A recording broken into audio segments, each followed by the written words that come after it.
চট্টগ্রাম ৪ সীতাকুণ্ড আসনে বিএনপির প্রার্থী পরিবর্তন করে কাজী সালাহ উদ্দিনের পরিবর্তে এবার আসলাম চৌধুরীর হাতে ধানের শীষ প্রতীক দেওয়ার আনন্দ উল্লাসে নেমেছে প্রার্থীর সমর্থকরা।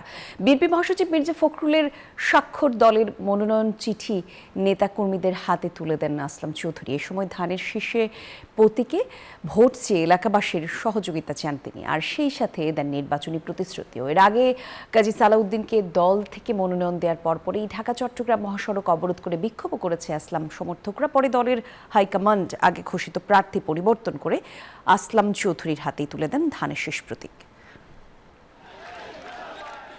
কেন্দ্র এটা পর্যবেক্ষণ করে শেষ পর্যন্ত সীতাকুণ্ডের মানুষের প্রতীকটা সীতাকুণ্ডের মানুষের কাছে দিয়েছে আমার মাধ্যমে।